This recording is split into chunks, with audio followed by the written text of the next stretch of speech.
స్వాతంత్ర పోరాటం అదంతా ఒక ఎత్తు. మన బొబ్బిలి ప్రాంతంలో, మధ్యతరగతి ప్రాంత ప్రజలు ఉండే మన బొబ్బిలి ప్రాంతంలో ఇంత ఫెసిలిటీస్తో కార్పొరేట్ స్థాయి విద్యని అతి తక్కువ ఫీజులతో అందిస్తున్నారంటే నిజంగా మేము చదువుకుంటామో మాకు ఇన్ని ఫెసిలిటీస్ లేవు.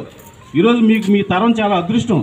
ఇన్ని ఫెసిలిటీస్తో తక్కువ ఫీజులతో ఒక కార్పొరేట్ స్థాయి విద్యను అందిస్తున్నారంటే ఈరోజు వాసు విద్యా సంస్థలు చదువుకుని ఎంతోమంది విద్యార్థులు ఎన్నో రంగాల్లో స్థిరపడి దేశం మొత్తం మీద అన్ని రకాల ఉద్యోగ రంగాల్లో, వ్యాపార రంగంలో ఎంతోమంది స్థిరపడి ఉన్నారు. వాళ్ళందరినీ స్ఫూర్తిగా తీసుకుని మీరు కూడా మీకు నచ్చిన రంగాల్లో అభివృద్ధి చెంది ఈ దేశానికి ఎంతో కొంత, మీ కుటుంబానికి, మీ చదువుకున్న విద్యా సంస్థకి, ఈ దేశానికి ఎంతో కొంత ఉపయోగపడతారని మనస్ఫూర్తిగా కోరుకుంటూ సెలవు తీసుకుంటున్నాను. నాకు ఇంత మంచి కార్యక్రమంలో నాకు భాగస్వామ్యం కల్పించిన పెద్దల రామమూర్తి గారికి, వాసు గారికి, ప్రిన్సిపల్ గారికి అందరికీ పేరు పేరున నా హృదయపూర్వక నమస్కారాలు తెలియజేసుకుంటూ సెలవు తీసుకుంటున్నాను.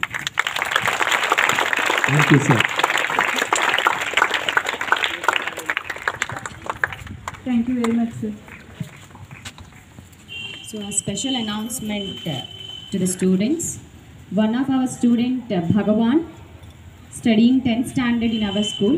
His parent, Mr. Varaprasad, he inspired a lot by seeing our education system and the management.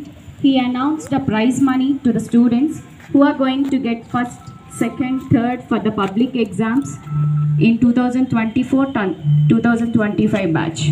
He is going to give you award for first 3,016 rupees and second 2,016 rupees and for third 1,016. So you have to do a much hard work and give a good name to the school also. Thank you. Thank you, madam.